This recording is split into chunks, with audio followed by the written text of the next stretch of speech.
Well, hello there, listener. My name is Matthew Renfro, host of The Fro Show, and you're listening to another great Four-Eyed Radio product. For more shows, check out foureyedradio.com. Hey there, Eric here from Socially Awkward Studios, and this Four-Eyed Radio presentation is being proudly brought to you by Raven Designs, illustration and design that fit your personality. For samples and inquiries, visit ravencruise.com. All right, hey everybody, welcome back to another episode of Appropriately Inappropriate. My name is Kevin Elliott, and my co-host is... Hi, I'm Nancy. Hey Nance, what's up? What's up, Kev? Nothing. Right off the bat, you can follow me on Twitter at I am Kevin Elliott. And guys, this is the week, the show that I keep promoting over and over again. Finally, after this week, well, actually that's not true, because I think Grant and Johnny are coming in studio this week to do an episode for the show we're doing. Guys, Thursday, April 2nd, Friday, April 3rd, Saturday, April 4th, and Sunday, April 5th. First show is at 7:30. Friday and Saturday have 9:30 shows as well. Stand Up Scottsdale. So if you're in Phoenix, if you're in Arizona, California, New Mexico, Colorado, Nevada, Utah, come on down. Stand Up Scottsdale, April 2nd through the 5th. Me, Johnny LaQuasto, and Grant Cotter. All weekend long, man. We're going to have a blast, and we would love for all of you to be out there. So the plan is for Johnny and Grant to come in here, and we'll just do a special episode with them and throw it out like immediately. So we're still trying to work out times for that. But that's neither here nor there, Nance, because that's not today's show. No, not today's show. What do you want to promote? Anything? Okay, well, I want to take a picture of everybody that's here because we kind of have a full studio today, which is cool. And you can follow me on Instagram at ngaragus. And I had 110 followers, and whoever out there unfollowed me, I'm sad. Please follow me back. I need you back because I'm at 109 for no. And I posted another picture. Maybe that's what did it. What was the picture? Oh, it was my kids and my husband. That's probably why. Yeah. The report card, you're just bragging? Yeah. Stupid. All smiley faces. So I want to get a picture of everyone today, and I'll post that. Awesome. So our guest this week, we've got comedian Erick Biez. What's up, brother? Hi, everybody. And then returning guest, Dan Amaro. What's happening? Hey, guys. I love it, man. I'm so happy you guys are here. Eric, first, right off the bat, dude, shoot off everything you want to. Promote away. Okay, so this will take a minute. You can find me on Twitter at Erick Biez, ErickBiez. Same for Instagram, at Erick Biez. Same for Facebook, Erick Biez. I'll list off the shows that I do real quick. Monday night comedy at the Turf, which is on 1st Street in Pierce, downtown. It's every Monday night at 10 o'clock. Free show, awesome drink specials. Tuesday night, Copper Comedy at Copper Blues in Tempe, next door to the Tempe Improv. 7 p.m., free show as well. Every local draft beer we have, which is like 20 plus, is only $3. Every first Wednesday of the month, starting April 8th, you can see me host Through Being Cruel at Endgame, which is a barcade on Mill Avenue above the Bank of America.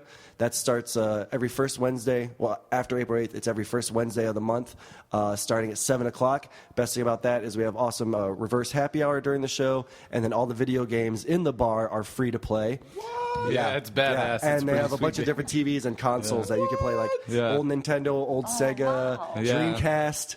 What? Yeah. And then every second Sunday of the month, I also host a burlesque show there called Geeklesque with the girls of Burlescapades.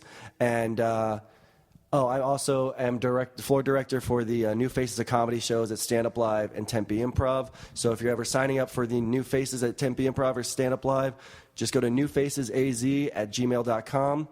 Pick a date within a following month. And you're only required to bring 10 friends, and you'll get 5 minutes of stage time on the big stages as well.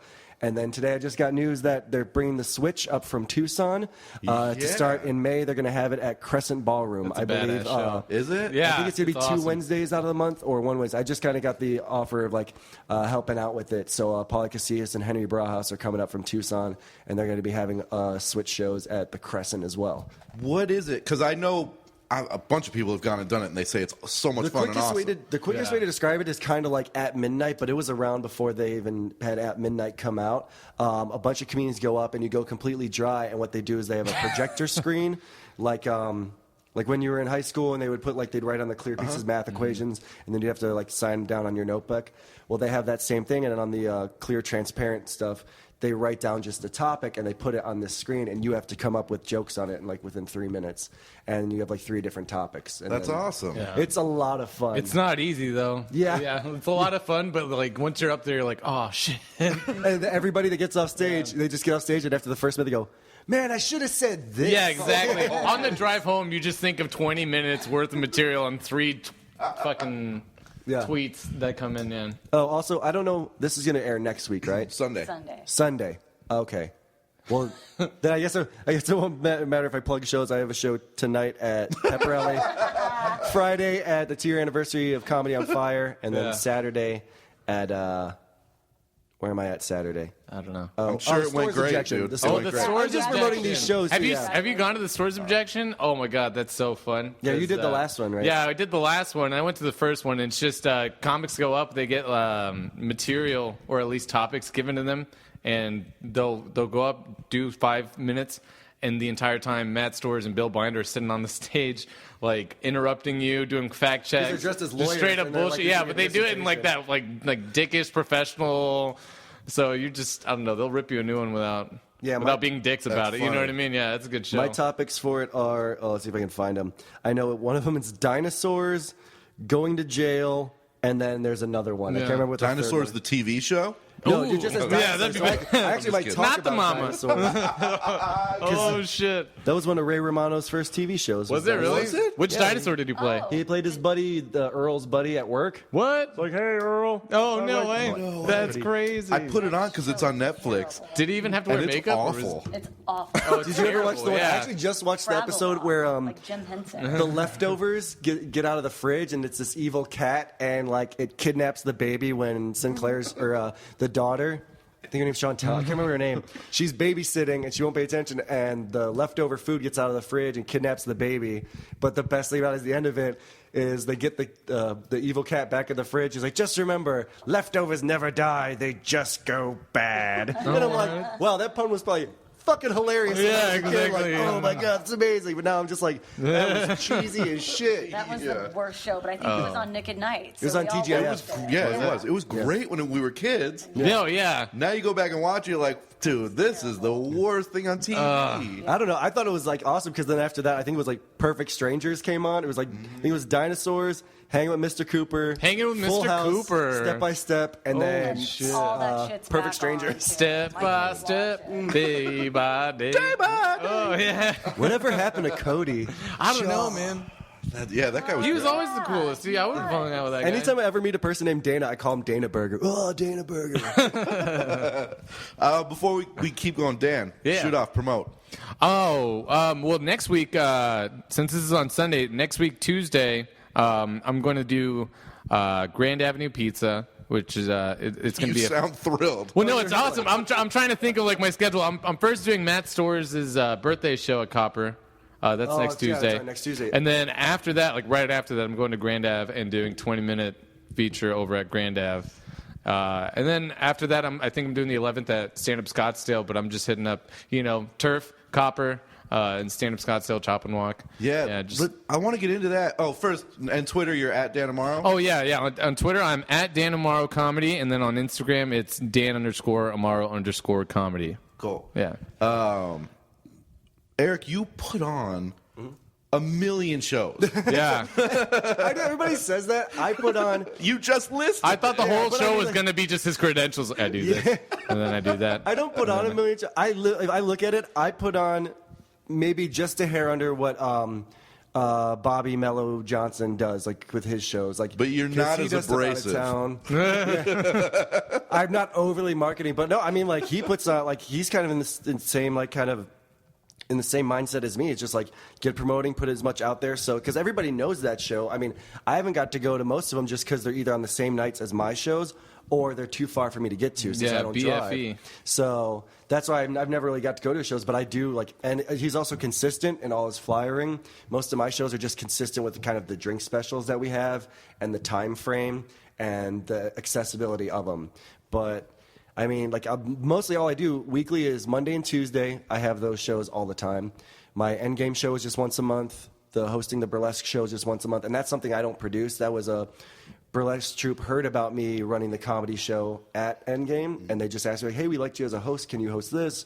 So I just hosted their teaser show, and they liked me a lot. And they're like, yeah, would you like to do it all the time here? And I was like, yeah, definitely, just because I used to know a burlesque troupe when I worked at the Press Room in downtown Phoenix, which is a music venue. And so I knew a burlesque troupe there. So I was like, oh, I always thought this would be something kind of cool. And this one's all geek-oriented, and like kind of like the next one I'm doing for this month is going to be supposed to be horror-based. So I'm actually going to try and dress as Jamie Kennedy's character from Scream, who's obsessed with horror movies. And one girl's dressing as Alice from Resident Evil. I think that's what Alice is in. Yeah. Another girl's dressing as someone from Silent Hill. Another girl's dressing as Evil Alice from Alice in Wonderland. One girl's dressing like Sally from Nightmare Before Christmas. And then another one's dressing like Corpse Bride. When he first told me, I thought he said it's horror themed. I was like, is that redundant? Like, I don't think. How many burlesque groups are looking for work out there? I've never Well, there's even, a come few. across any. There's Spellbound that does one. They're a troupe. There's Burlescapades. They all kind of work together. The one that I used to work with was Scandalesque, but then that broke apart, and then this girl, Pyra Suture, runs hers called Pyra Suture Is this Presents. what you do when you retire from roller derby? Or like, These girls are like, Oh, I God. give these girls so much credit for being athletes, because most they do before the You have outside like the burlesque shows. cauliflower ear and a fucking like massive scar going around your hip. When they're not doing burlesque shows, they're always at the gym. And there's one at Club Palazzo downtown called Dark Cabaret. It's every second and last Friday of the month, and that's run by Pyra Suture. And like they're also like the coolest, like nicest girls afterwards we may too. need to get a burlesque group on the show, Kev. Ooh, that'd be cool. And Yeah, you know I what? was actually. I can talk to you guys about Sable Switch, who runs the Burlescapade stuff and the Geek Less one. She's more than willing to do any type of kind of cool. interviews or press That for is it, like cool. promotion stuff. An interesting fact: Tony actually does host in a bustier the entire time. I look sweet in a He G-string. has a great I ass. know. He has a nice top bush as well as a nice bottom bush. It's great. on a piano and Yeah. his G-string. I wear a boa. It's not too revealing.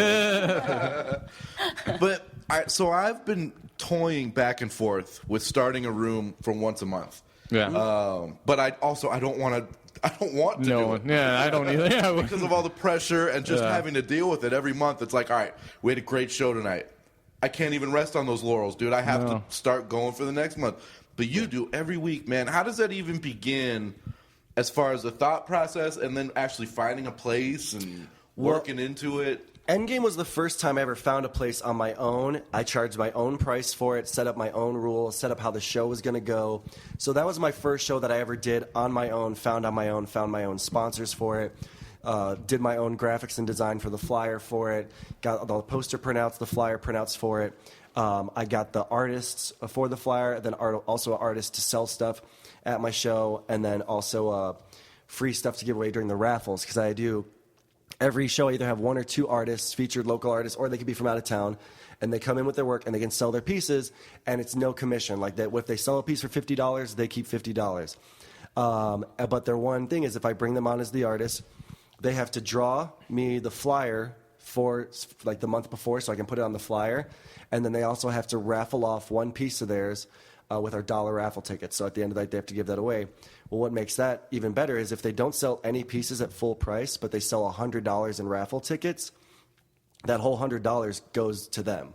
That's it just goes to the awesome. artist. Yeah. And then if the artist doesn't want to sell raffle tickets, I'm actually in the process of calling one of the girls from the burlesque show to walk around with a bucket, like, hey, $1 for raffle ticket, $1 for raffle ticket, and then her and the artist split that 50-50.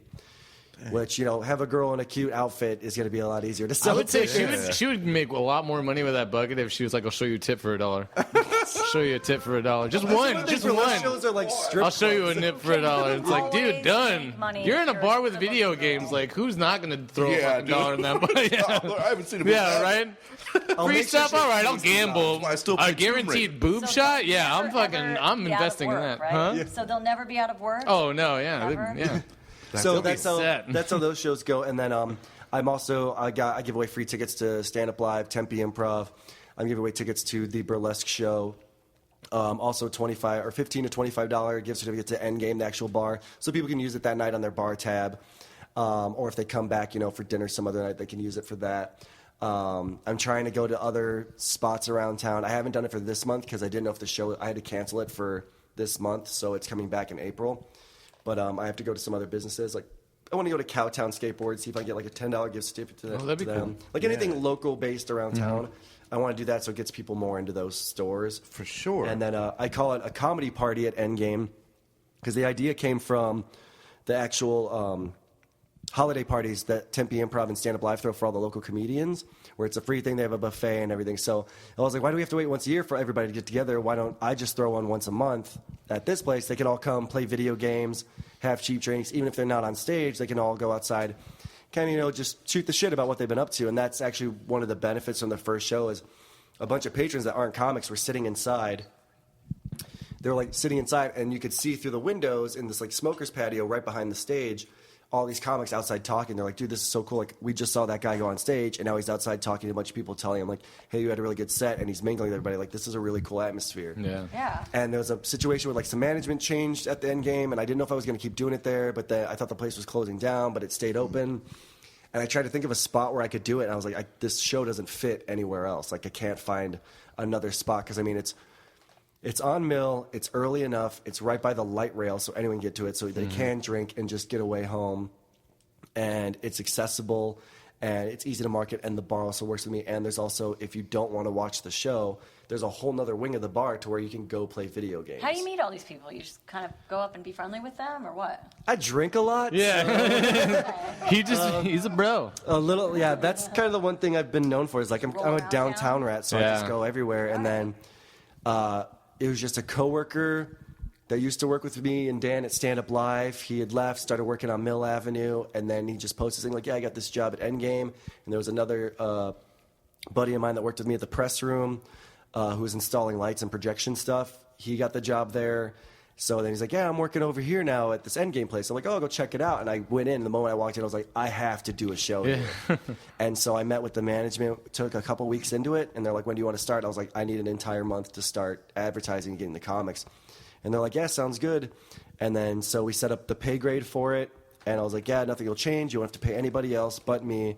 And then I will pay like the artists and anybody else that volunteers for the show. And they're like, okay.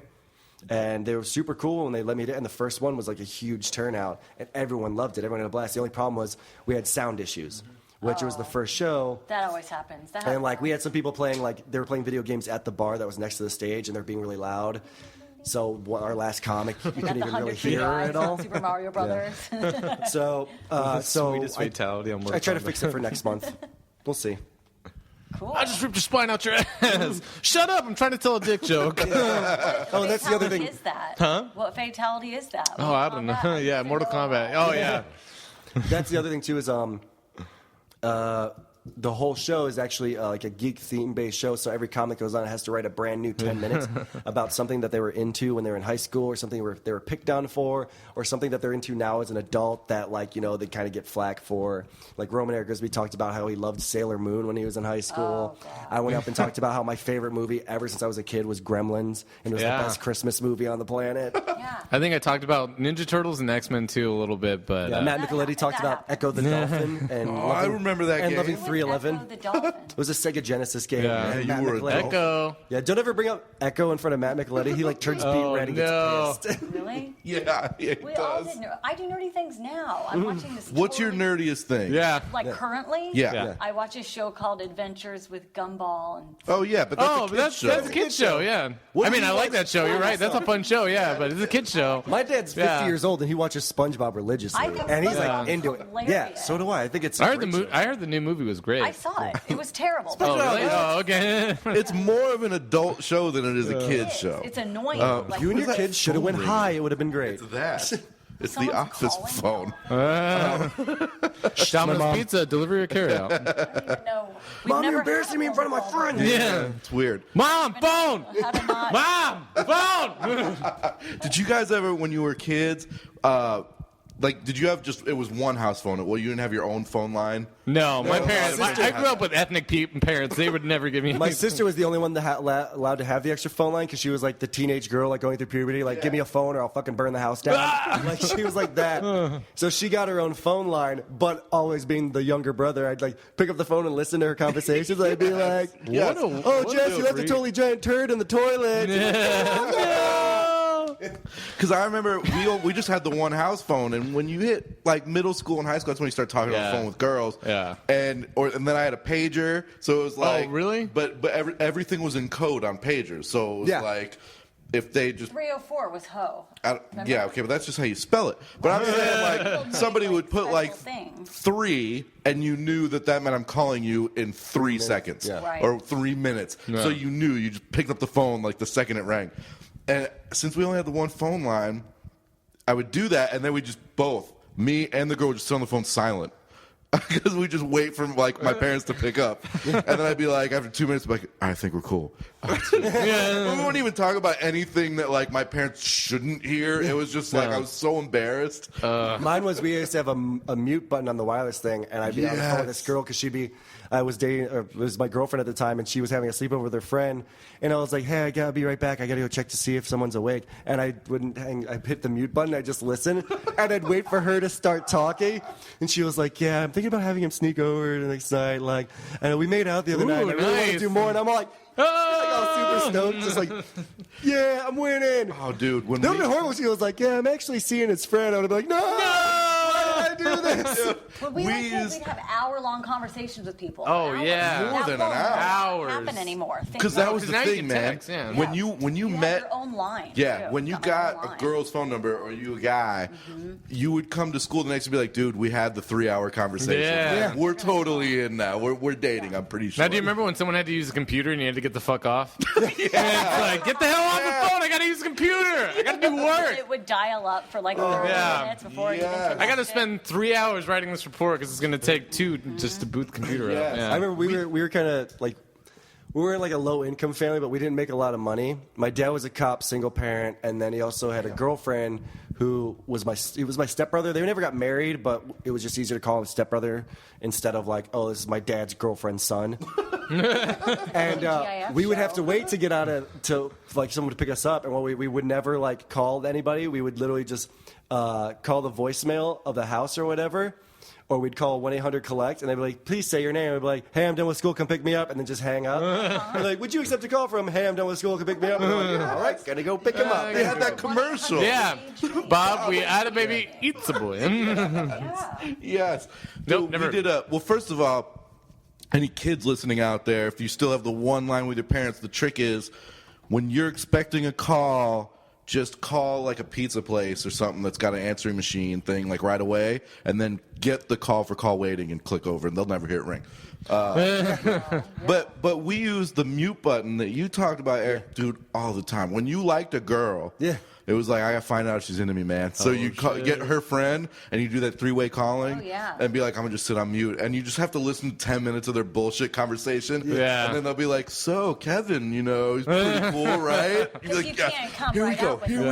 Oh, wait, you had 3-way calling? See, I would just go like, hey, I gotta go take a shit, and then I'd hit mute, and they're like, I think he just told me he's shitting. They're like, she's totally into me. She's still on the phone, just waiting for me done pooping. Oh, dude. But that's when you were okay with waiting. Like back in the day, I feel like waiting wasn't that big of a deal. Like now, if there's like, now if there's like 10 minutes between a text message, you're thinking like 18 different thoughts. She's blowing somebody. Exactly. Like, you're like, she's probably busy. If I'm on she's probably busy with some other dude. It doesn't matter who, and they say, hold on, I have to take another call. I hang up immediately. Like, I'll be right back online. I'm like, no, they won't. Immediately. Nope. I don't even My thing is, if you send me more than 3 text messages, call my phone number. I don't want to.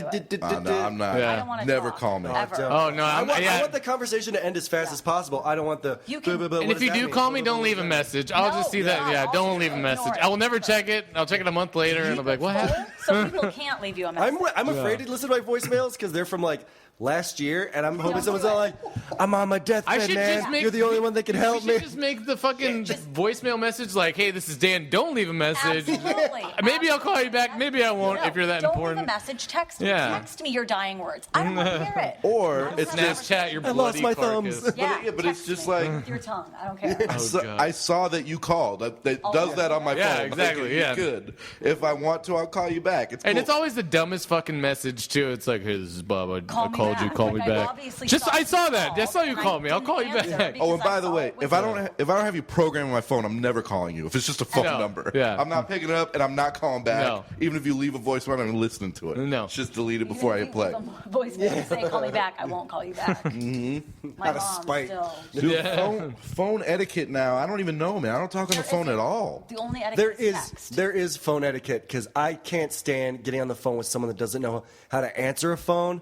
How to I was taught that by my dad because police officer, he's like, you answer the phone and be like, hello. Sometimes I say Gonzalez residence or like, hey, this is Tony. And then you answer the phone and you say your name. Like sometimes I hear these people like, Domino's. Right. Well, the phone just rang in That's the it, just studio Domino's. for the first time, and we all hid under the desk. Yeah. What the fuck is that? Oh, I want to get this out of the way too, because you just said something that reminded me of this. But Eric, by the way, I've known for a long time as Tony. Oh yeah, Tony Gonzalez. You do that on a turf. Everybody And, else, I gotta explain to everybody. Exactly. So for everybody that's listening, Erick Biez is also known as Tony Gonzalez, which I know him a lot. And yeah. My name's actually Eric Anthony Gonzalez. I've gone by Tony since I was a kid because my dad's name is Eric Gonzalez. So they just didn't want to. So I was always called Tony. Well, he's Eric Henry. I'm Eric Anthony. So that's why I'm not the junior. Gotta be exact. So yeah. So it's kind of a dick move on his part. It's like, why can't you just be junior? No, it's got to be a different middle name. Yeah. It was my not mom's the same as aspect. me.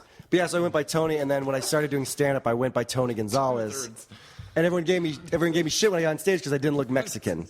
or Italian.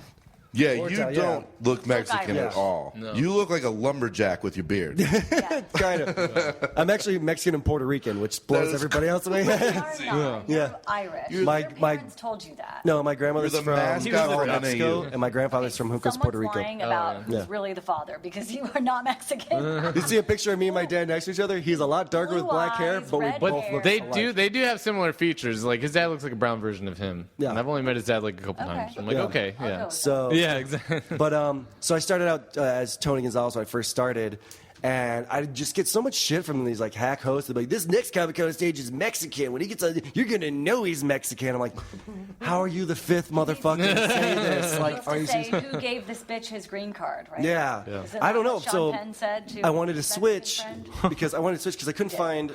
I couldn't find anything on Twitter that was open. Like all Tony Gonzalez's were taken by the football, player Yeah. or fan pages of the football player, and same with YouTube. If I put any videos up and you type in Tony Gonzalez, you're just going to see the football player.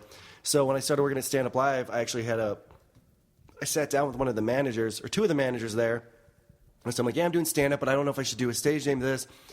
And I was like, thinking about going by Eric Anthony. I was like, because when I was in trouble as a kid, I always got called by my grandparents, Eric Anthony.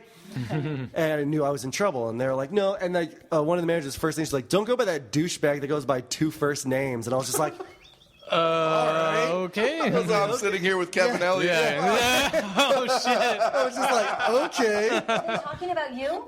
No. It's like they hadn't Oh, met like a anybody. figure of speech. But she was just saying You're a like, figure of speech. yeah. She's like, no, that douchebag goes by two first names. I'm like Mark Anthony, he's a pretty good singer. Like, okay, I guess I won't. So I was like, what about Erick Biez? She's like, what's that? I was like, my mom's last name was Biez, and my dad's last name is Gonzalez. So I took the B-I and the E-Z and made it Biez. And I looked on Twitter, YouTube, anything I Googled, nobody had it. That's awesome. Until now, there's some like Mexican technology company that's Biez, but all their videos are, and they're not, they They're only have trying like to two say videos. bias. Yeah. So, but yeah, so like that's why I did it. And then also I was a big fan of this band called, band named Bane. It was a hardcore band from like 98 to 2002. And in 2002, all these hardcore bands used to have 4-letter sweatshirts that had, like, Every Time I Die had ETID, Bane had BANE, American Nightmare had a big A, a big N. And I was like, I want one that says Biez that looks just like the Bane hoodie. So I made one, and everyone's like, oh, what are you, that douchebag that has your name on your shirt? But there's been a few people like, yo, is that supposed to be like the Bane hoodie? And I'm like, you totally get it. All right. I don't I'm look friends like a with you now. complete asshole. I'm actually wearing one of his shirts. I know people can't see, but yeah, it's one of his Picture will be shirts. posted. It's actually the Yeah. photo that you'll see on my Instagram is like, and my icon on Twitter is what Dan's wearing right now. Yeah. It's a pentagram with an upside down cross at the top, and it says Biez, and each letter is in the little divot of the pentagram. Yeah. And everyone always asks me why. In one shirt. So much. Yeah, I everyone worship the asks devil me- and my friend. Complicated. I like him. Well, everyone asks me, they're like, why do you do that? You don't talk about like Satanism or anti-religion in your set. I'm like, no, I took marketing classes and advertising classes in college, and it's eye-catching. So someone that's offended by it would be like, I got to look this up and see Yeah. what this is. And they're like, You have wow, a this nice guy's shirt not on. bad. Oh yeah, this is actually a guy from the Format. He actually has shirt his Wait, says- Sam Means? It Sam says Means? hello. Yeah. I've been over to his Nate Roos? or his warehouse where he has all his Yeah, stuff. it's a Hello. Yeah. It's his clothing company. Hello. He's a really nice Format guy. is He's Nate cool. Roos, right? He was. He in also the did he do like some like he does like producing, right? Like Yeah, with Bob Hope Yeah, and yeah, stuff, I yeah. think. He Yeah. does a lot of stuff. So that's- this is that's still his going. shirt. But yeah, so I had that one, and then I also have one that's just the BIEZ. I have 2 hoodies that have the BIEZ on it. I have actually like girls' tote bags because I worked at a printing company for a while, so they let me make it at just cost. So it didn't really cost me anything. So I did like these little tote bags. I had buttons made. I'll show you actually. Yeah, you know the funny thing about the button is I work at a wine cafe and I bartend and serve. And when I'm serving, my apron has one of his pins on it and it has this pentagram. So I'm serving wine and like all this fancy shit to like white people with a pentagram on my apron. It's like, hey I guys, was also going to make those you lighters. want a nice that have- Merlot and the devil? that have the bottle openers on the end. I want to do the lighters that have the bottles openers on the end because I'm always running shows at bars, or I'm always at Yeah. bars, or I'm hanging out at friends' parties. So just like, most of the stuff I just hand out. Like I haven't sold any Most of of my the people stuff. we know either drink or do drugs, so I think a lighter with a bottle opener is really appropriate. Your own, Well, whatever like, you're gonna aspirin smoke bottle or drink, something, like with your face have on it be Eric. Yeah. Do they make lighters with bottle openers for I real? guess so. Yeah. I mean, you You know, can open I've had a bottles couple with of them. lighters, but There was yeah. actually this band Cave-In that I'm really into. When I went to one of their shows, probably 6 years ago, that was one merch thing that they had. I was like, I'm getting 5 of those because I always lost lighters. So I got a bunch of them. I still have one in a box in my room. It looks like a regular kind of plastic Bic lighter, but at the bottom it has a divot with a piece of metal on it that's bent, so it looks just like a regular bottle opener. That's so cool, man. You know what I learned, like just talking to people, like including yourself, Eric, is that a lot of people that sell merch, women are the ones that buy more merch than men. I don't know if Nancy can. I don't know. If you go see a concert, I you buy don't more know if stuff. you have any input, but like a lot of women, so like making more like keychains or like lighters with bottle Yeah. openers or stuff Yeah. like that. You're gonna get a lot of merch like pushed through because There's a comedian, his name's Dave Williamson. This guy was actually, when I first started comedy, Oh, yeah, he yeah. gave me some like the best advice. Like he actually went to Seamus to with me one stop? time. I wish it wouldn't be so tiring anymore. Yeah. No, he was the coolest guy, and he we went to Seamus after one of the shows, and he just sat down with me outside on the patio of Seamus McCaffrey's and talked for 2 hours, and I was just asking him questions. And I was like, yo, you know that whole ring you have, he has a ring that's also a bottle opener on it. I bought one. Yeah. I know 5 people that still have that, and that was like 4 years ago. I want want to buy it. I lost mine Yeah, because I that's just worked with it cool. one day. I was wearing gloves and I lost it. I threw away the He glove. tells a joke on stage about when him and his wife got married, and he was allowed to pick his own wedding ring, so he picked one with a bottle opener. He's like, I know I'm going to need this now that I'm getting married. Well, he found this. Awesome. Yeah. Yeah, he found this company in China that sells these rings by the box, and for $30, you Yeah, can buy a that's box of badass. 100 rings, and then so he sells them each at the end of the show for $5, and he makes more money than anybody else selling merch Yeah. on shows he's on. Mm-hmm. Like people are like, I'm selling DVDs and T-shirts and this. People are just like, give me one of those rings, give me one of those rings, and they just load up on them. Yeah. And I he makes, I a bunch of really money. want one. Right? Yeah. God, it would break my finger off, but I Yeah. don't give a shit, man. Marketing's That's so crazy. cool. I have a buddy who used to manage at the comedy store in LA for 2 years, and he was telling me stuff about some of the merch that people were selling, and a lot of comics that sell merch based off jokes they say Yeah. don't really get moved. But like one guy, for example, sold a shirt that just said "Go fuck yourself," and every night he sold out. So I'm actually trying to come up with a T-shirt idea where it's just gonna say like "fuck on." Because everyone's telling each other to fuck off, and that's too negative. So I'm like, hey, dude, you know what? Fuck on, man. Just keep on genius. fucking. Yeah. So I it's just going to swear say, to God. fuck on. Do it, 'cause We you actually know did that the other day when we Yeah. left. Do it. Where were we leaving when I said bye to you? And I was like, all right, Dan, fuck on, bud. Yeah, dude, fuck on, man. I Keep love on that. fucking. Would you so do it at with the a very question least, so you can mark? fuck back off? What? Would you do it with a question mark at the end, or just rate like? No, no it's like punctuation? right on, man. It's just like, you know what? Fuck on. Check yes or no. Fuck on, right on, dude. Keep on fucking. I have a shirt that says "I love you," and people are always like, "I love your shirt." I'm like, well, I love you.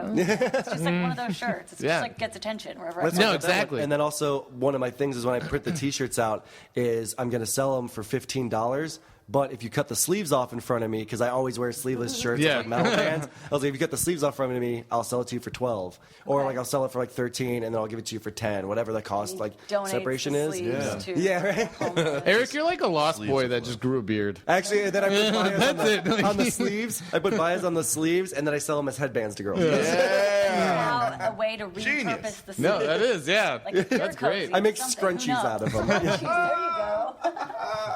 Are those still a thing? That's a No. throwback. We were talking about the 90s earlier, Yeah. but that's a throwback. I made a bunch of stickers too, and wound up slapping them all over Flagstaff. And we went up there for I went up there for my friend's baby shower, and I had a bunch of them. And just we went to every bar, and then I went up for another show with Ryan Stalder not too long ago, and a couple of my stickers were still around Flagstaff. I'm like, sweet. Some guy that actually printed out something in the graphic shop I was working at down in Phoenix. He was an artist up in Flagstaff and does a lot of street art and graffiti and mural painting. And on Instagram, he tagged me on a photo. He was just walking to class and saw one of my stickers, and he hit me up. He's like, dude, were you in town? And I was like, sweet. That's so cool. You're a big music guy, though, right? So you're like into bands and all like. That's what got me into comedy kind of easy. Like, when I did my first show at the Comedy Spot, I did really well. To the point where I got compliments. I only invited 3 friends, because I'm like, if I bomb, I only want these 3 people to know about it. And then the strangers that also saw me but will forget my name. But I did really well to where I got compliments from my friends, compliments from guests that were there outside, and compliments from the staff that was there. And I'm like, shit, I can do this. On the first time, And yeah. everyone was just like, how long have you been doing this? I'm like, that was my first time. They're like, get the fuck out of here. You seem so comfortable on stage. It's like, well, I hosted 3 radio shows, and I've been in bands since I was in high school, and I was the front man for the last 2 bands I was in Flagstaff. So I was used to it. Do you play an instrument or do you sing? I sing, I also play guitar, and I play bass as well. You should hear him on karaoke nights do Rebel Yell. Oh, That's karaoke a song. show. Yeah, I'm kind of the jerk that's like, anytime they do it at Copper Blues with the I'm with the band karaoke, I'm the guy that I was like, oh, wireless mic, see you Yeah. guys later. And then I leave the stage, I go into the crowd and I dance with people, and then I jump on the bar and then I dance on the bar. What's your go-to song? Billy Idol Rebel. Yeah, Rebel Yell. Every time I see him too, I'm like a proud Jewish mother in the back. I'm like, there's Tony. He's doing his thing. He's on the bar. I'm so proud of him. I've been trying to get the instant Look at him. classics. He's having so much fun with his friends. I tried to get the instant classics for 2 years to do Rebel Yell, and finally like, we're gonna learn it for you. Yeah. And I was like, yes. That's awesome. Hey, No, go ahead. I was gonna say, you know, it's funny when I went to Mexico. I don't think I ever told you this. When I went to Mexico, You sung it in Spanish because that'd be yeah, awesome. right. No, I wish. No, we did karaoke with my cousins, and the entire time they wanted to have me do karaoke, and I said no. And the only reason I wanted to do karaoke was if they had Rebel Yell because of Tony, but they ended up not having it, and I did Suavemente, which is the worst song ever. If you're a Hispanic, you either love it or you're fucking sick and tired of it because it's at every Mexican event. But like, I was looking for Rebel Yell just because of him. I was like, I won't do karaoke except for that one song. Actually, on my birthday, I have Matt Stores come do karaoke with me for 2 years in a row. And he has to sing a song as Christopher Walken because he does a great Christopher Walken impression. So the first year I made him do Danzig's mother as Christopher Walken. And then this past year for my birthday, I made him do Billy Idol's Rebel Yell. So he did it he did it first as Christopher Walken, and then I did it regular. And everyone was like, Matt wins. Like, that was the best thing ever. So it was good. Yeah. Christopher There's Walken I think sang. Rob maybe has a video of it. I think we put it online, but it's Damn, I didn't see that. fantastic. God It was damn. awesome. Didn't And, you go to Vegas on your birthday? Oh, the so week of your I birthday? went the week of my birthday. My birthday was on He's a birthday that week. Tuesday. Because I know I went to Vegas like 2 I turned days 30, before you so did. I was like, I'm Yeah. just Well, there you go. last raid. That's the thing. Tony's 30, or Eric's 30. If no one knows in the audience, Eric's 30, and like he still dresses and looks. I mean, you still look very young. You When I don't shave, look everyone's like, old. "You're not 30's young. Yeah, well, yeah. I'm just saying, like, that's why I made the comment. He looks like a lot of Us in our 20s. 30's old. Well, I always give him shit. I'm like, yo, Tony, how was it like in the 50s? Some bullshit like that. Yeah, just. They'd be like, did you guys even have phones when you were in high school? Yeah. Or did you just have like a can with a string? I'm like, So what was it like hating black people in the 60s? he was like, so did your dad try to overthrow Texas in the Alamo? Was that your dad? Thanks, dude. That's awesome. What's the best concert you've ever been to? Oh, Hands down. hands down. Should we You say can hands only up? pick one. I know. I almost, Hey, dude. I almost said Ride fuck Fest, on, but I'm not okay? going to. Sorry. God, there's been, because there's so many different genres of bands. Probably the best concert I've been to. Cave In Converge Between the Buried and Me at the Brick House downtown. Yeah? Yeah, that's probably one of the best shows I ever went to. But that's when I first moved to Flagstaff. The best show I ever played was my goodbye show before I moved to Arizona. My band got to open for Brand New, Rufio, and Taking Back Sunday. Whoa. And that was pretty much my last night in Ohio. Oh, shit, So we that's went out, stacked. played, and then the next day I finished packing, and the day after that, drove to Flagstaff for college. Whoa. It was awesome. What part of Ohio? Not to interrupt the band stuff. but- Yeah, Lorain County, so it's 20 miles west of Cleveland. Okay, So, cool, but we used to man. hang out in Cleveland and go to shows there all the time. Is that where you grew up? Yeah. I grew up all over. I was born in Portsmouth, Virginia, lived in Jacksonville, Florida, Oh, and then... I hate Jacksonville. I do. Well, I was only there till I was like 3 or 4, and then I had to go to Cleveland to have open heart surgery when I was a kid. Oh, shit. And then, so we were in Cleveland. You all right? Oh, trust me, I've had 4. I have a fake heart valve. I had a heart attack my freshman year of joke. college. What? Yeah. You guys want to hear something trippy? I don't know if you guys can. always. Okay. Let's see if I can do this. Everybody be super, super quiet. I'm going to see if I can even get this on the thing. It's coughing. All right, that was Yeah, right. He's rubbing his dick on the mic.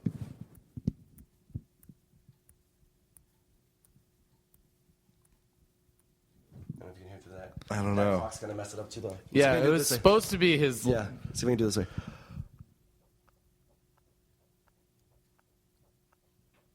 I think it's usually like a higher crisp. Yeah, I have a mechanical heart valve, so it actually. Usually when I have my Flight yeah risk? way. yeah usually when Flight risk or Nope. anything? Wow. Yeah. Although if someone probably heard that, they'd be like, "What the fuck is on that guy's shit?" But no, it's a plastic, so it doesn't really. every time I suck him off, it's just I feel really. Your own clock. I actually feel really bad because I've dated 2 or 3 girls that after we broke up, they actually went to a Goodwill or whatever and bought an analog alarm clock because they couldn't fall asleep. Because that, yeah. And I was like, sorry. Yeah, they had No trouble way. falling asleep because they didn't hear. Like, if you the don't tick notice, he anymore. actually has a scar like on his chest. So what do we do? Oh, yeah. It just kind of looks like a sunburn, They took his soul out and everything, dude. It's crazy. which makes great for comedy. Yeah, that's how he can promote himself my so shoulders much. are always Yeah, kinda hunched no forwards. shame. My shoulders way, are hunched man. forwards because when I did my first surgery, they open your ribs up like Crack your chest. crack open, Oh. and then when they pull it back to sew it back together, it pulls your shoulder muscles back forwards. And so when they did it, they tightened it so much and it grew that it stayed that way. So that's you why were my little when shoulders. they did it, Yeah, so you weren't done growing. I was 3, 7, 11, and 14. You Are weren't you done with growing. those surgeries? Hopefully. Hopefully, yeah. Actually, I went to my last doctor's appointment. He was like, "Hey, for a guy that should have been taking his medication for the longest time and you haven't, he's like, you should be dead, but you're completely fine." And I was like, "All right." go. And actually, what's actually sad is one of the things he's like, "I think what kept you fine was that you drink a lot." And because alcohol thins your blood, yeah. So he thought that, if I hadn't been drinking so much, I might have gotten a blood clot. Doesn't thin that skin. You know what I'm saying? And that's why Tony has a big head. What's that? What was the condition? Oh, I was born with tetralogy of Fallot, so it was a hole in my heart valve. Okay.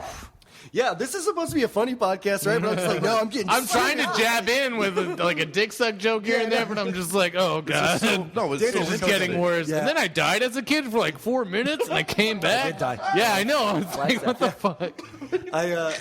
So I was born with holes in my heart valve. So when I was 3, they patched them up, but you can't have a replacement valve until you get an adult age. So I was 3, they did a patch. I was 7, they re-put a patch on. I was 11, they re-put a patch. When I was 14, they're like, all right, your heart's not going to grow that much bigger. We're just going to replace the entire valve.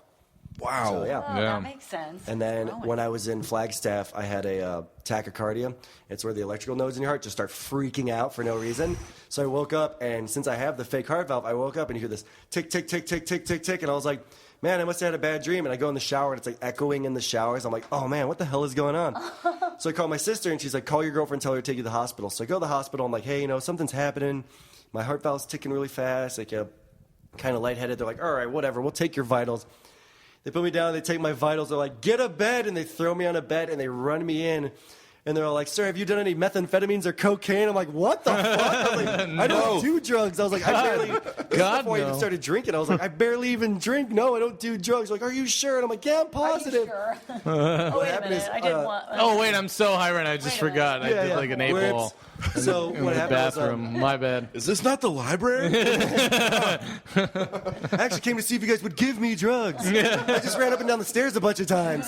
You know what I picture with the whole like fake heart thing? I was thinking like RoboCop or no Crank. You know the movie Crank with Jason Statham? Oh, where he has, God, were your phones in public? No, but with you, when you said like you almost died, but like because you kept drinking, I just imagine you getting drunker and drunker to stay alive. It's like my heart's gonna give out. Fucking 12-pack of PBR. I gotta shoot some Jack Daniels quick before I fucking flatline. They threw me in the ER, and they had taken my vitals in a normal heart rate for like my age and my weight. It was supposed to be 75 and 95, and mine was 220. Oh my God. That's why they thought I was on like methamphetamines. I'm like, no. And what they do is they give you this blocker. What it does is in their IV, it stops your heart and resets it.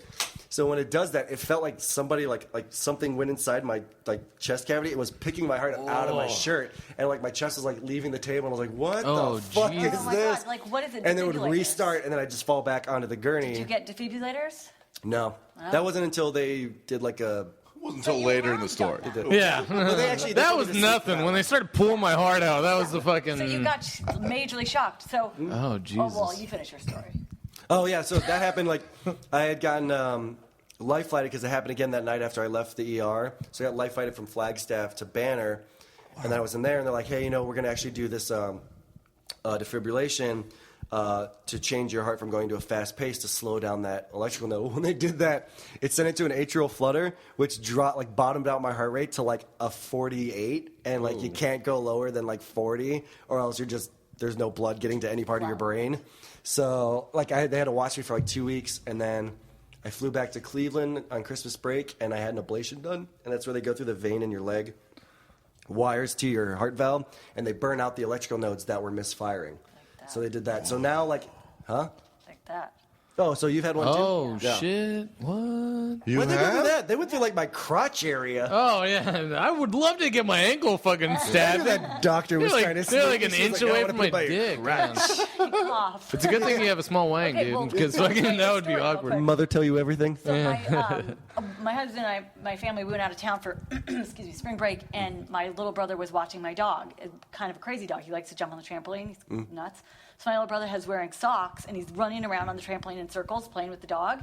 And he grabbed, like, trampolines have like the safety nets now. Yeah. He grabbed the metal bar, and it shocked him so bad he like flew back, and he went to look at his phone, and it shut his phone down. It broke his phone. Oh shit! So he got shocked so bad on my trampoline, it shorted out his whole phone. He had to get a new phone. You couldn't reset it. It wouldn't do. See, it would have been better if you didn't have those gay ass guards on the fucking trampoline. Just let him hit the You're rocks. gonna break your arm. He's either gonna break his phone or break his ass. Yeah, like, The safety net's not so safe. Exactly. I think it's because he had socks on and he was like running into you would have been dead, Tony, if you were on that trampoline. Does he have ADD? Like, I'm just gonna run in a circle. Run in a circle. Run in a circle. It's like that Mike Myers character when he's like strapped to the jungle gym. No, he was trying to entertain my dog and he got shocked. And That's funny. Wow. there's just a lot of friction. threw his I'm phone just out. I'm so fascinated with this whole story. Dude, I have a weird. I have my dad when I grew up. I didn't really do anything crazy when I was in high school because my dad was a police officer and he was a canine. So we had a cop dog in our house all the time. Oh, Yeah. So that's everyone was like, "How come you never smoked weed at your house?" And I was just like, "Because I had a It'd cop be dog." impossible, yeah. I have a German Shepherd. I want him to Yeah. be a Dogs dog. questioning you when you get home. Yeah. It's like your dad's That's sleeping. what's The also dog's even like, worse. What's worse is having Where you been, he wasn't a drug sniffing dog. He was Go an attack fetch, dog. take a seat. So he just attacked people. That was his job. Was to go run and fuck people up, and that's what the dog did. Oh, shit. Yeah. The dog also bit my stepbrother in the face, who was kind of being a dick to me. So I actually laughed when it happened because he was like fucking with the dog. And the dog went wham wham and slammed into his face. And so he had to go to the hospital because he had all these puncture wounds in his face. Because the And I was dog can- laughing my ass off So when it that's happened. a 'Cause German Shepherd, right? It's because No, the dog it's, can smell you Belgian guys are Malinois. Mexican. That's why. Oh, Yeah. that's what I think I have. I Yeah. think that's what my dog is. I'll show you a picture. You continue. Yeah. So he we wound up my brother had to go stepbrother had to go to the hospital to get checked out and like cleaned up. And the next day, because dogs have like different types of bacteria, so his face swelled up really fucked up. Ugh. So he went to school with a bandana around his like nose and face like a gangster. And the teacher's like, Billy, what are you doing with that on your face? Take that off. You know you can't have that in here. And he's like, I have to keep it on. I got bit by a dog. He's like, take it off right now. And he takes it off. He goes, put it back on right now. He got fucked She's up by that pissed dog. off. She's like, why the fuck did you take it off? But I used to Put get it a lot back of on. shit like when I was a kid because like I worked at the mall like part-time. I worked at Hot Topic. And my dad's like, even the dog Yeah, has he a worked at job. Hot Topic, You need to yeah. pull your weight. And my dad would always throw that at me and my sister, the dog has a job. How come you guys can't get a job? All right, sweet, thanks.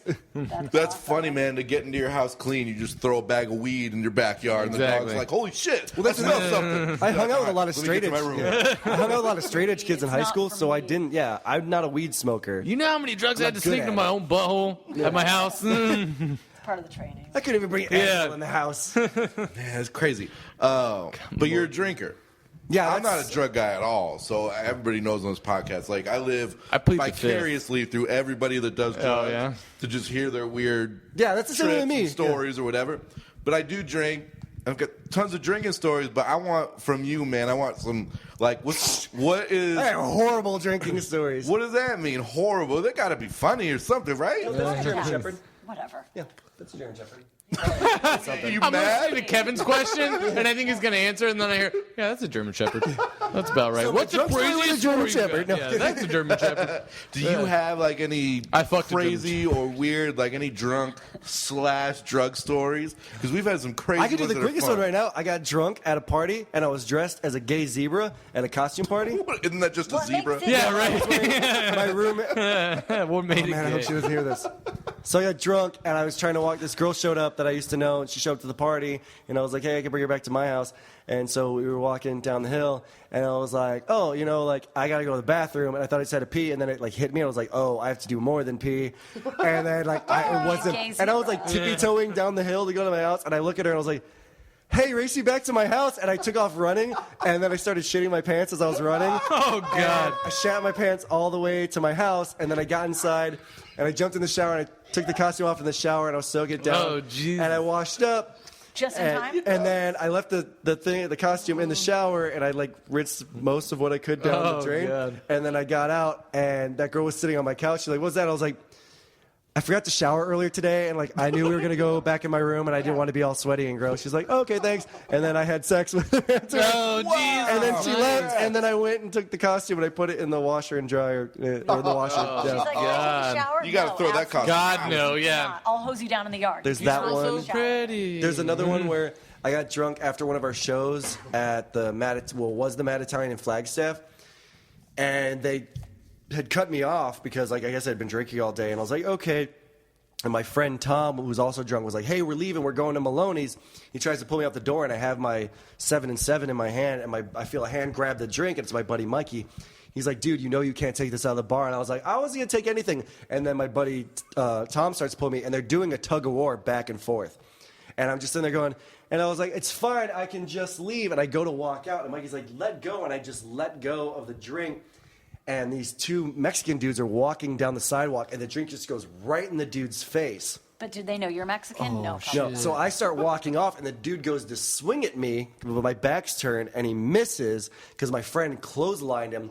And then all my friends just started beating the shit out of these two dudes across the street to the strip club across the street where all my friends worked. And the bouncer was outside, sees what's going on. So then he continues to beat the shit out of these two dudes, and I just turn around and I'm like, I thought we were going to Maloney's. Where's everyone going? So I follow them, and my buddy Sancho's following next to me. And I was like, what the fuck are they doing? He's like, dude, you started that. And I was like, no, I didn't do anything. And he was like, you threw your drink in that guy's face, and he tried to hit you, and he missed. And I was like, man, fuck that guy. Why would he hit me? I'm the nicest guy on the planet. So then they're beating the shit out of each other. We get to, like, the community garden, and my friends are across the street, and they're beating it. And I looked at Sancho. I was like, oh, this is going to be bad. He was like, yeah, they're probably getting in trouble. I was like, no, this. And I started, I puke all over everything in the community garden. And then, so they all leave, and I run back to the joint, and I see my buddy, and my buddy Rob's like, yeah, they're not coming back here. They're not going to do nothing, but you might want to dip in case they do. And I was like, well, I got to find my friend Mikey. And my friend Mikey was the bartender, was still down the street. So I start walking, and I'm walking down the street all drunk, stumbling, and I feel this, like, hand grab me by the shirt and pull me into the bushes. He goes, get the fuck down right now. I was like, what? He's like, they're going to get guns. I'm like, what? And this yellow, like, Tercel or whatever pulls up, or like Tracer or whatever those are. Yeah. and Mitsubishi, whatever, and it pulls over, and this dude is leaning out of the car, and he's tapping a 9mm on the side of his door, and they just slowly drive by us, so they don't see us in the bushes. And so I pull out my phone and I call my buddy Rob, who's at the joint. I'm like, close the doors, get everybody inside and in the back because those dudes are coming by with guns right now. Wow. So that's another drinking story that I have. Holy shit. If everyone could see your face right now, Kevin, you just had to. You're just like, whoa. Yeah, because you know what?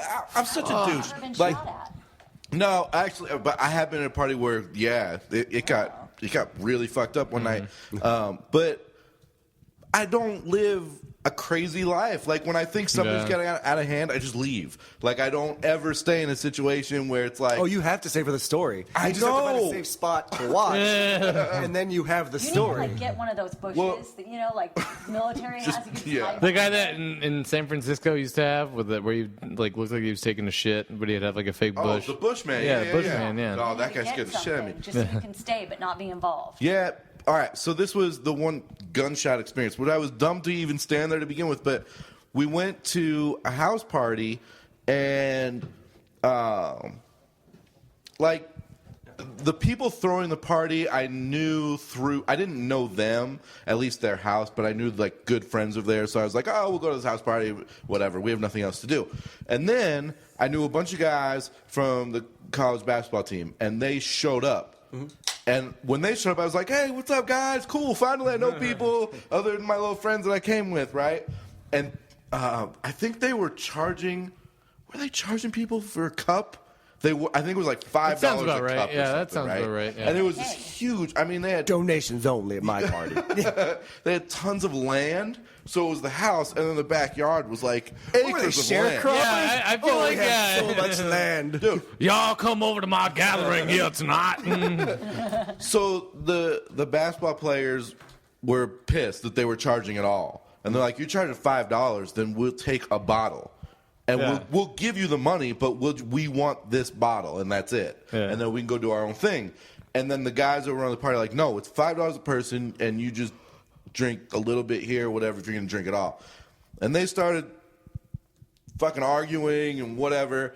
And then, for whatever reason, every single person at this party was inside the house in the living room, which didn't fit more than 20 people. There was 200 people, pouring out of the sliding glass door to the backyard. I mean, it's just rounds of people, 6 deep. Oh shit! And this kid comes out of the hall where the bedrooms are with a shotgun. Oh, jeez. That should have been the first clue. Just get the fuck out of here. Yeah, no, yeah, game over. Yeah, not worth it. So he goes, everybody, get the fuck out of here to the basketball guys. But these are my friends. Gonna leave them hanging. They're 8 feet taller than me. There's nothing I can do. There's nothing I can do. So stupid. And one of my friends is standing at this point, randomly just happened to be standing behind the bar. There's a living room and then the bar kind of thing, which is open. There wasn't any drinks back there, but he was just kind of there. Yeah. And he couldn't get out. I mean, you're just kind of stuck. There's only one way in and out of that little bar area, and that's where all the people are. So he's the only person standing there. This guy's got a shotgun, comes out in the middle of the living room, family room, and says, either pay up or get the fuck out of here. And one of the basketball players, Man, that's a pretty much muscle down for $30. yeah, Here, take my purse. yeah, Take it. dude, it was Put your gun away. the whole thing was stupid. Yeah. It's about respect, yo. The one actually, prison. my good friend on the team. So, I knew all the players because of this guy. I knew the guy, and then got to know all the other players because of him. So he was my good friend on the team. He's the one that steps out to the middle to get in this guy's face. The guy's got a shotgun, a legitimate scary as shit shotgun. Fuck. And he's like, "Fuck you, man. We're gonna pay. We're gonna take our alcohol." And they grab the bottles, all of them. And the kid's like, "Fuck out of here! You put those bottles." And he cocks the shotgun. And everyone at that point is like, holy shit, I've never been in this situation before. I would just be plug my ears, this is going to be really loud. Yeah. So the dude that I know just jumps the guy. Says, I'm not even going to give him the chance to even point the shotgun at me because he was holding it kind of sideways, against his body. Yeah. And when he jumps at him, he grabs the shotgun. As he grabs it, the fucking shotgun goes off. Oh, shit. Right? boom. It's the fucking loudest thing I think I've ever heard in my entire life. And everybody scatters. If you want people to leave a party, shoot a shotgun. Turn back and grab one of the bottles. Yeah, exactly. So we're just running, dude, running. And I'm at the side of the house. I'm running to the front yard, and I turn around. I'm like, shit. Should I go see if people are okay? Because I'm gonna go and as I stop, the center for the basketball team, he's 7 feet tall, 300 pounds, fucking plows me over on the ground. Oh, shit. And then he grabs me by the shirt, just carries me out. So we get in the car. And the people we're with all get in the car and we leave. Dude, fuck that. You see people pouring out of the bathroom, like windows, get out of the house. The girls we were with are crying hysterically in the car. The cops showed up and the kid got arrested and all that kind of shit. Oh, yeah, because he's a fucking idiot. Yeah. But my friend that was standing at the bar, the shotgun spray literally missed him in a person around his shoulders and head. Like, straight up hit everywhere except him. Like a Leslie Nielsen movie where it's just like, boom! Yeah. And to this day, he's like, Harry, you're alive. Yeah. It's a horrible shot. Totally, what if he shot you in the face? We're willing to take. Holy shit. Yeah. So, yeah, that's crazy. my really fucked up kind of house party experience. I've had That's why weird he ones, stays too. home. I get it. Someone asked me if they're like, You've ever been to.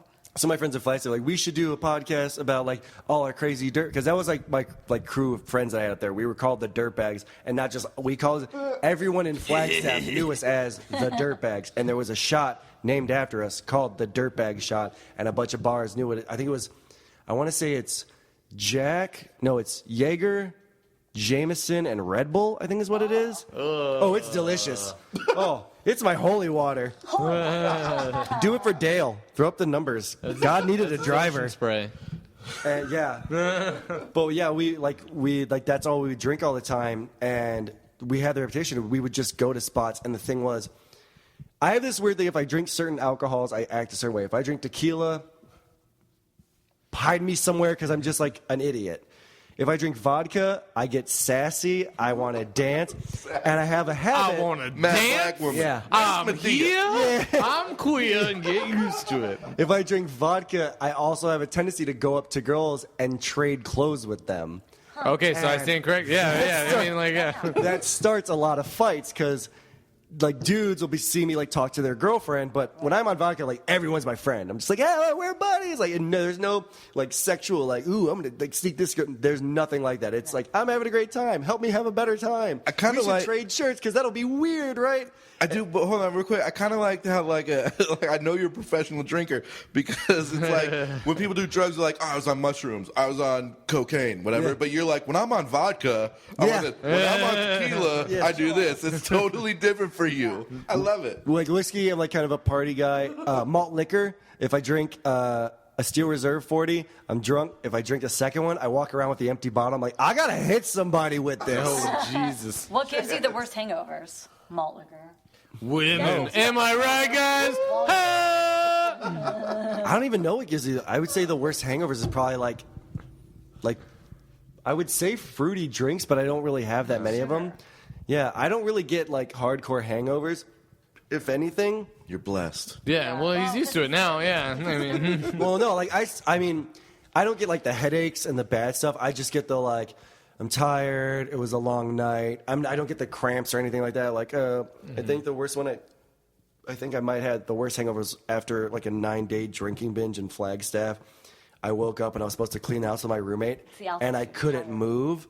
And I drank a Gatorade, and the sodium in the Gatorade burned the roof of my mouth because that's how dehydrated I was. So wow. I was just drinking. I was just like, this isn't any good.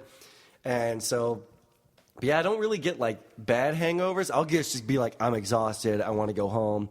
I don't think I could eat solid foods right now, but it's nothing like, turn off the lights. My head hurts. Yeah. Is that true? I've never done it. There's been a no. I remember one time I got in trouble at work because like I took a couple shots just to cure a hangover, and I was talking to a coworker, and one of the bosses heard it, and I was like, They sent me home the rest of the day because I was like There's been drinking times- before work. But I was like, no, trust me, it would have been a lot better if I drank before work than if I came is in my day quote. hungover as shit. Yeah. There's been times where I've like woken up and I'm like, yeah, no hangover, and then halfway through the day I was Still like, drunk. oh, I'm still drunk. Oh God.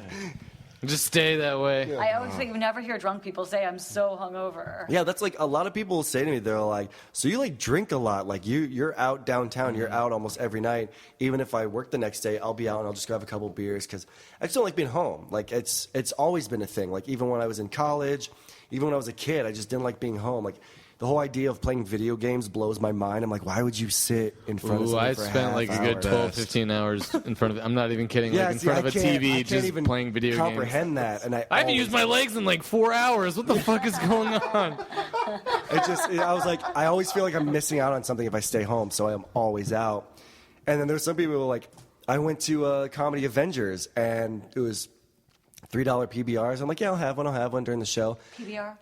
Pabst, I guess, Pabst Blue Ribbon. Absolutely. Yeah. So I had those, and I was like, yeah, they're $3. You know, I'm just gonna be mellow tonight. I'm not gonna get crazy. At the end of the night, I was like, yeah, I'm gonna close my tab. They're like, your tab's $30. I'm like, there's no way I've had 10 of these. And they're like, yeah, that's what we kind of thought too. And I was like, I'm not even buzzed. shit. I'm not drunk. And I was just like, yeah. I was like, I'm not buzzed or drunk. And they're like, yeah, you had 10. And I was like, are you serious? You're a case of identity theft. Yeah. So, and like that's the thing is people are like, so you like really drink a lot. And then my joke is always like, it's the only thing I'm good at. Well, that's bullshit, man. We got to wrap. You're really good at fucking podcasting. Thank you for coming on, man. story. And Dan, Yeah, thanks for since this coming is airing on too. Sunday, hopefully I see you guys at the Turf on Monday. The Yeah, show starts at 10 go. p.m. It's $3 local Arizona beers, $4 Jamesons, $3 house wines, $4.50 Santan drafts, or definitely come May 31st to Copper Blues. It is Matt Store's final show at Copper Comedy. March 31st. So I said March? You said May. Oh, sorry, March 31st. Oh, that's like Tuesday. It's next Tuesday. week. Yeah. It's Matt Store's last show, and it's also his birthday show because his birthday's on Monday. So we want to celebrate with him. Yeah. It just sucks that it's. It doesn't suck that it's in Tempe, but just for that night because we used to have it in the downtown one, Yeah. so we'd all go do karaoke afterwards, and there's no karaoke near that. So Fuck that. We man. made our I'm home bringing over a in machine. Phoenix, and then it came Yeah. over to Tempe, and it's like you try to adapt, but home is there's home. No Like, yeah. karaoke. Yeah, like when I'm downtown, I'm like I miss having the show here. Yeah. Like I've gone to the Tempe, or I've gone to Gypsy Bar on Tuesdays after leaving the Tempe Copper Blues. And I'll come and see my friend Mandy, who runs the karaoke at Gypsy Bar. And Sweet she's like, lady, yeah. No one's here anymore. She's like, used to bring everybody. I'm like, I'm sorry, they wanted us to move to Tempe. She's like, but you guys were next door for like 3 years. I'm like, yeah, I know, I'm sorry. Wasn't my decision. That sucks. But again, everybody, first of all, do go to those shows. I did the Turf one night because, again, guys, I never can get out Mondays and Tuesdays. So when I do, it's like I'm fucking super stoked. Yeah. The Turf is so fun. Yeah. It's just a killer, awesome show in a great bar with legitimate great prices. It's a cool location, too. Yeah. Oh, it's awesome. Yeah. Right downtown. If you guys And get a then- chance, definitely Endgame on April 8th. I mean, even not only for the show, just to meet a bunch of people, and then the free video games as well. So check it out, April 8th. The night starts at 7 o'clock and goes to 10. The comedy show goes from 8 to 9:30. So we give everybody the first hour to play some video games, mingle, grab some beers, talk a bit. Perfect. And then, if you're not into the show, you can go to the other wing of the bar where they have video games. They have this long row of tables, or at least long row of like one table with different consoles. You got to be like 11 different consoles on Yeah. it. So I'm going to be on cool, that man. show, so Dan's on it, man. I got to Yeah, make my it's way gonna be down there. fun. What a cool place. it is. And I have a comedy show. I may never leave. Yeah. I'm going to buy in and They just have start enough living fried food, booze, and video games to keep you there forever. Oh, they actually changed it. there. My It's son will love it too. We're in. It's no longer pizza rolls. It's the food truck Aioli Burgers took it over. Yeah, so the chefs from Aioli Burgers actually took over the kitchen. So and their that's menu's really good. awesome, like super That's awesome, man. That is killer. Everybody go to those shows and also come out this weekend, April 2nd through 5th, with me, Johnny and Grant. Dan, Eric, thank you so much. I've been your friendly neighborhood, Erick Biez. I'll see you on the internet. And thank you, Eric and Kevin, for both having me on the Yeah, show. thank you, I really Nancy. Thank you, appreciate it, Kevin. yeah. And Nance. Dan, thanks for the ride here. Yeah. So And Nance, I'm sorry. All right, guys, have a good week. We'll see y'all later. Kisses. This has been another great presentation of the Four-Eyed Radio Network. You can catch more shows at foureyedradio.com.